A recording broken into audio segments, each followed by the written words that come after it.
সুদূর দেশ দক্ষিণ আমেরিকার ব্রাজিলের জনপ্রিয় প্যাশন ফ্রুট এবার জলপাইগুড়ির মাটিতে। জলপাইগুড়ি শহরেই এবার চর্চার কেন্দ্রে এই অভিনব উদ্যোগ। দেখা মিলছে এই চাষের ফলন শহরের এক বাড়ির ছাদেই। জলপাইগুড়ির 12 নম্বর ওয়ার্ডের তৃণমূল কাউন্সিলর তথা পেশায় শিক্ষক মনীন্দ্রনাথ বর্মনের হাত ধরেই হয়েছে এই ব্যতিক্রমী চাষ। পাওয়া যায় না। কেরলের দিকে কিছু কিছু চাষ হচ্ছে এবং বিক্ষিপ্তভাবে অনেকে এইভাবে আমার মতো করে চাষ করার চেষ্টা করছে। আমি বাহাদুর জিপি আমার এক পরিচিতর বাড়ি থেকে এটা নিয়ে আসছি।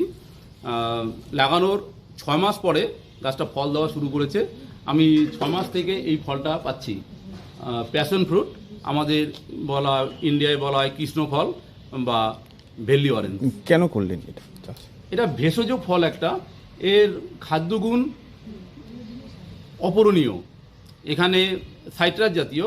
নিজেদের ছাদ বাগানেই বিদেশি এই ফলের চারা লাগিয়ে মাত্র 6 মাসের মধ্যেই মাচা ভরে তুলেছেন এই ফলনে।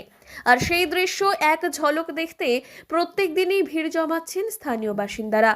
মনীন্দ্রনাথ বাবু জানিয়েছেন, প্যাশন ফ্রুট চাষ খুব একটা কঠিন চাষ নয়। সাধারণ গাছের মতোই যত্ন নিলে ভালো ফলন পাওয়া যায়। এই ফলে রয়েছে একাধিক ভেষজ গুণ, শরীরের রোগ প্রতিরোধ ক্ষমতা বাড়াতে সহায়ক এবং স্বাস্থ্যের জন্য অত্যন্ত উপযোগী। সবথেকে উল্লেখযোগ্য বিষয় হলো এই গাছের জন্য তেমন কোনো অতিরিক্ত সার কিংবা বিশেষ পরিচর্যারও প্রয়োজন হয় না। অল্প যত্নেই দ্রুত বৃদ্ধি পায়, স্বল্প সময়ে ফল দেয়। খুব সুন্দর ফল দেখলাম, এর আগে কখনো দেখিনি। ওই ফলটার নাম সম্ভবত প্যাশন ফ্রুট, কৃষ্ণ ফল বলে। দেখে দাদার বাগানটা আমাদের খুব ভালো লাগলো, এর আগেও এসে দেখেছি।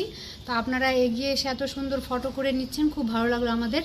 আর এখানে অনেক ধরনের ফুল ফল সবই দেখা যাচ্ছে। আমরা যখনই আসি দাদার বাগানে চলে আসি, দেখে খুব মনটা ভালো হয়েছে। শহুরে ব্যস্ত জীবনের মধ্যেও ছাদে এই ধরনের চাষ যে সম্ভব তা কিন্তু দেখিয়ে দিয়েছেন মনীন্দ্রনাথ বাবু। অনেকেই এই উদ্যোগ অনুপ্রেরণা হিসেবে গ্রহণ করছেন। তবে শুধু ছাদ বাগানেই নয়, শহুরে কৃষির ক্ষেত্রেও এই চাষ নতুন দিশা দেখাচ্ছে তা কিন্তু নিঃসন্দেহে বলাই যায়।